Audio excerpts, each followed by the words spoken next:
Hello students, welcome to my YouTube channel Infinity Science Group. आज जो हम start करने वाले हैं ये है हमारा नया सब्जेक्ट जो कि है मैथ सब्जेक्ट। और इसमें जो बोर्ड हम कवर करने वाले हैं ये है हमारा महाराष्ट्र स्टेट बोर्ड स्टूडेंट।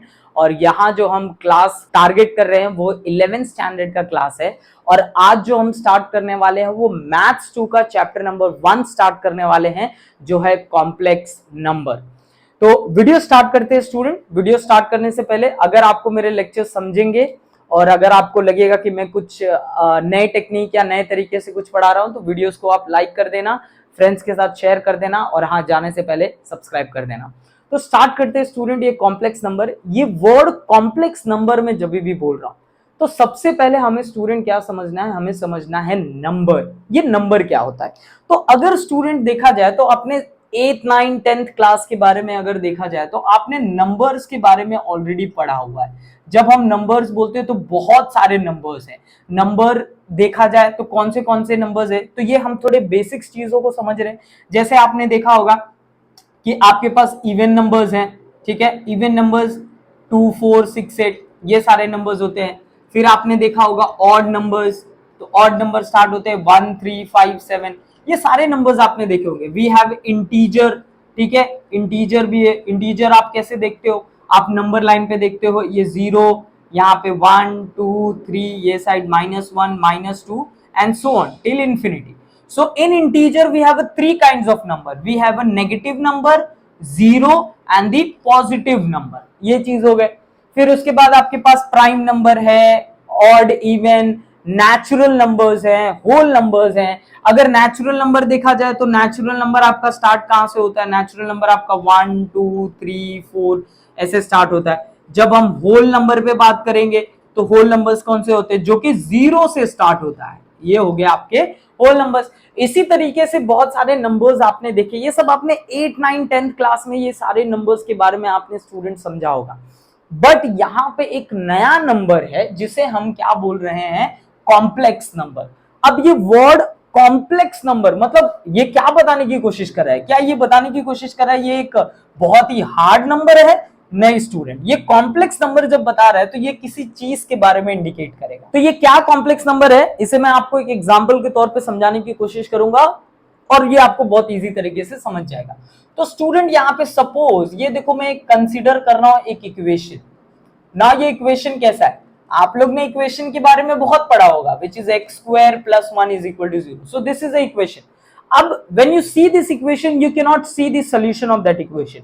क्यों ऐसा मैं बोल रहा हूं, देखो सपोज ये x² है, इसको ये साइड में भेज दूं तो x² = ये -1 हो जाएगा। अब ये मैंने सॉल्व कर दिया। अब मुझे कोई एक ऐसा रियल नंबर बताओ, आप एक ऐसा कोई नंबर बताओ जिसकी जो वैल्यू है वो स्क्वायर हो तो -1 मिलनी चाहिए। नहीं, ऐसा कोई है ही नहीं। दैट मीन्स कि यहाँ कोई सोल्यूशन ही नहीं बन रहा है। हाँ, अगर इस चीज को ऐसा बोला जाए स्टूडेंट की, अगर मैं बोलूं कि 16 किसका स्क्वायर है तो आप बोल दोगे 4 का स्क्वायर है। अगर मैंने आपको पूछ दिया कि 18 किसका स्क्वायर है तो आप नहीं, 18 नहीं, 16, 4 का स्क्वायर 16 हो गया। हाँ, अगर 9 मैंने बोल दिया तो आप क्या बोल दोगे, 3 का स्क्वायर क्या होता है, 9 होता है। तो यहाँ पे आपको कोई एक नंबर मिल रहा है किसी स्क्वायर का, बट यहाँ पे हमें वो सोल्यूशन प्रोड्यूस नहीं हो रहा है। तो इस चीज को समझने के लिए ये क्या हो रहा है, तो यहां मैं क्या कर रहा हूं, एक सिंबल इंट्रोड्यूस कर रहा हूं। ये जो सिंबल है, इस सिंबल को हम बोलते हैं student, it's a Greek letter, इसे हम बोलेंगे अयोटा। इसे हम क्या बोलेंगे, अयोटा। सो बेसिकली ये सिंबल कहां से आया, तो एक मैथमेटिशियन है जिनका नाम है Leonard Euler.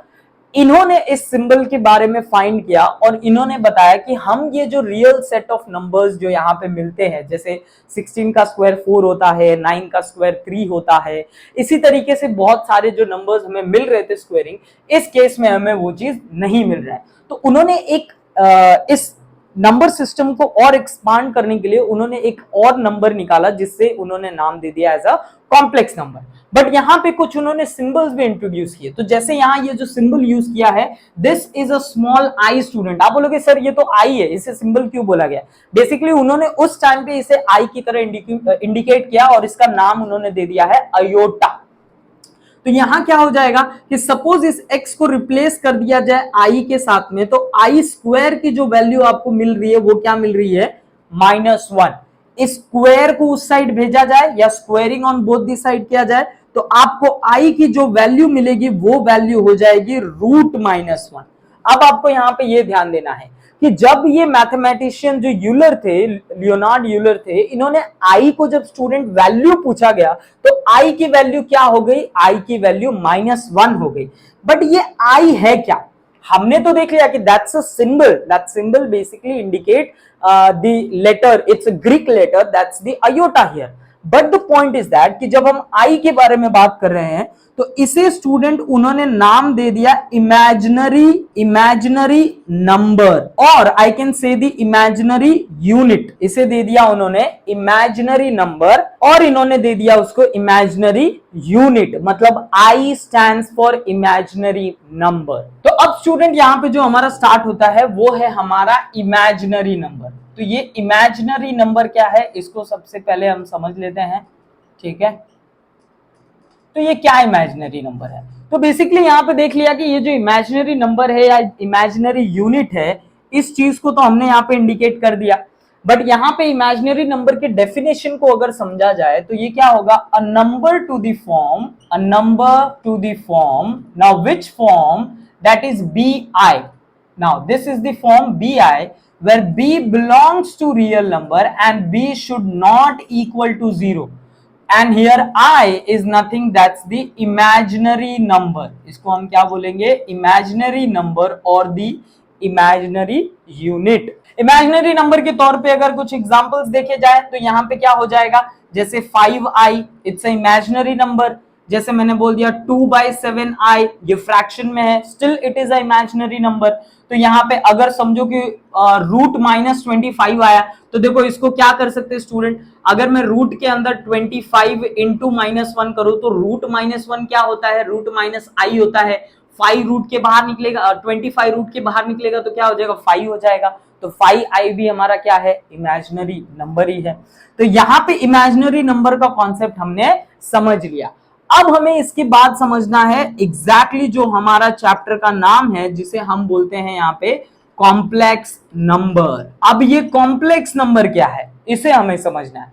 So a number to the form which is a+ib, where a, b belongs to real number and where a, b belongs to real number and a, b should not equal to 0, ठीक है। तो यहां पे क्या student, सबसे पहले हम समझ लेते हैं। तो यहां देखो क्या बता रहा है, और इट इज यूजुअली, और यहां पे बता देंगे it is usually denoted by letter z, ठीक है। तो it is usually denoted by z, हम बोल सकते हैं, लेटर z बोलने की जरूरत नहीं है तो z बोल देते हैं। तो z is equal to a+ib। अब ये हो गया आपका कॉम्प्लेक्स नंबर। तो यहां पे क्या क्या बताने की कोशिश कर रहे हैं, तो ध्यान दो आप, जो a है और b है, दैट पार्ट, ये जो पार्ट है, ये पार्ट को हम बोलेंगे रियल पार्ट। इसे हम क्या बोलेंगे, रियल पार्ट। मतलब कि ये जो पार्ट है आपका स्टूडेंट, इसको देखो इंडिकेट करने का जो तरीका है, इसको RE(z) भी आप बोल सकते हो या R(z) भी बोल सकते हो, ठीक है। देन जो दूसरा वाला पार्ट है, दैट बी पार्ट, इसे हम bi जो हम यहाँ पे बोल रहे हैं, दैट्स द इमेजिनरी पार्ट। इसको हम क्या बोलेंगे, इमेजिनरी पार्ट। मतलब आपको एक चीज ध्यान देना है कि जहां भी आई आपको दिख गया, दैट मीन्स वो कौन सा हो जाएगा आपका, वो हो जाएगा आपका इमेजिनरी पार्ट हो जाएगा। तो यहाँ पे ये चीजों को हमने समझ लिया, और ये जो बी वाला पार्ट है, इसे हम क्या बोल देंगे, इसे यहाँ पे हम बोल देंगे imaginary, IMG of Z, that means it is a imaginary part। तो यहाँ पे स्टूडेंट हमें कॉम्प्लेक्स नंबर की कुछ ऐसी बेसिक चीजें पता चल गई जो कि आपको बहुत ही इंपॉर्टेंट है चैप्टर को शुरू करने से पहले। कुछ एग्जांपल्स भी यहाँ पे ले लेते हैं ताकि आपको कॉम्प्लेक्स नंबर की चीजें समझ में आ जाए। तो आपको यहाँ पे ध्यान क्या देना है, आपको ध्यान देना है ये जो फॉर्म है, ये फॉर्म मतलब कि किस तरीके से एक कॉम्प्लेक्स नंबर को इंडिकेट किया जाता है। तो z is equal to a+ib। तो एग्जाम्पल के तौर पे भी क्या लेते हैं, कुछ भी रियल नंबर्स हो सकता है। तो यहां मैं बोल सकता हूं 3+4i, इट्स एग्जाम्पल। तो यहां लिख सकते हैं z is equal to 3+4i, ये भी आपका एक एग्जाम्पल है। आप ये भी बता सकते हो -3 4i ये भी एक आपका कॉम्प्लेक्स नंबर है। मतलब ऐसे बहुत सारे आप देख सकते हो, आपको सिर्फ इतना ही याद रखना है कि a plus i b form में होना चाहिए। हाँ, ऐसा भी हो सकता है जैसे आपने बोला z is equal to 0 plus 4i, तो इसको आप क्या लिखोगे, z is equal to 4i। देखो ये फॉर्म जो bi के फॉर्म में है ये भी इमेजिनरी पार्ट को इंडिकेट कर रहा है, मतलब इसको इस तरीके से लिखा तो ऐसे भी लिख सकते, तो z is equal to 4i और z is equal to 0 plus 4i, ये भी आपका एक कॉम्प्लेक्स नंबर इंडिकेट करता है। तो यहां पे भी कुछ हमने एग्जांपल यहां पे देख लिया। अब स्टूडेंट यहां पे ये कॉम्प्लेक्स नंबर और इमेजिनरी नंबर के हिसाब से कुछ कॉम्प्लेक्स नंबर में इंपॉर्टेंट टर्म्स है, इंपॉर्टेंट ऐसे स्टेटमेंट्स है जिसको आपको याद रखना है, या उसे आप समझ लो तो ज्यादा बेटर रहेगा। तो मैं यहां पे उसको मेंशन कर दूंगा एज अ नोट। तो नोट नंबर 1 क्या बताता है, बहुत ही सिंपल है, बहुत इजी तरीके से आपको समझ में आ जाएगा, कुछ भी ऐसा कॉम्प्लिकेटेड नहीं है। फर्स्ट क्या बताता है, जब भी हम फॉर्म के बारे में पढ़ेंगे तो कॉम्प्लेक्स फॉर्म को इंडिकेट करने के लिए हमारे पास है z is equal to a plus i b, correct. अब यहां ध्यान दो, इसमें हमारे पास दो पार्ट है, कौन से पार्ट है, एक रियल पार्ट है और एक इमेजिनरी पार्ट है। तो नोट 1 क्या बताएगा कि नोट 1 में ये बता रहे हैं कि सपोज स्टूडेंट ये जो रियल पार्ट है, मतलब a जो वैल्यू है रियल पार्ट, अगर वो जीरो हो गया, अगर वो जीरो हो गया तो ये जो कॉम्प्लेक्स नंबर है वो कैसा बनेगा। देखो तो ये a की जगह पे मैंने जीरो रख दिया, तो 0 प्लस आई बी, तो z इज इक्वल टू क्या हो गया, आई बी हो गया। तो z is equal to i b जब हो जा रहा है तो इसको हम लोग स्टूडेंट जब कॉम्प्लेक्स नंबर में समझेंगे तो इसको हम बोलेंगे प्योरली इमेजिनरी पार्ट। इसको क्या बोलेंगे हम, प्योरली इमेजिनरी पार्ट। ठीक है, यही आपको पहला समझना था। सेकंड वाला क्या बता रहा है कि सपोज अगर ये जो IB है इस फॉर्म में अगर B जीरो हो जाए, अगर B जीरो हो जाए तो कैसा हो जाएगा, Z is equal to A plus i zero. ठीक है, तो ये कुछ इस तरीके का हो गया, Z is equal to A। तो यहां पे क्या दिख रहा है कि ये कौन सा हो जाएगा, ये हो जाएगा प्योरली रियल पार्ट, ये प्योरली हो जाएगा रियल पार्ट। ये चीज आपको ध्यान देना है। नंबर 3, अगर ये दोनों जीरो हो गया, दोनों जीरो मतलब कि A भी जीरो है और B भी जीरो है, तो Z क्या हो जाएगा, 0 प्लस 0 है, मतलब Z is nothing, Z is equal to 0, मतलब ये कौन सा कॉम्प्लेक्स हो जाएगा, ये जीरो कॉम्प्लेक्स नंबर बन जाएगा। ये क्या बन जाएगा, जीरो कॉम्प्लेक्स नंबर। तो यहां पे स्टूडेंट ये जो 3 नोट्स मैंने आपके साथ शेयर किए, ये तीनों नोट बहुत ही इंपॉर्टेंट है। अब यहां पे एक चीज और है, एक चीज जो नंबर 4 है, ये ध्यान दो आप। सपोज स्टूडेंट की कभी कॉम्प्लेक्स नंबर आपको मिला और कुछ ऐसा बताया that z is equal to 2 plus 3i, तो आप इसको ना सॉल्व ऐसे नहीं कर सकते कि z is equal to 2 plus 3 is 5 and this is 5i। This is not the correct way to indicate the complex number. It is wrong basically.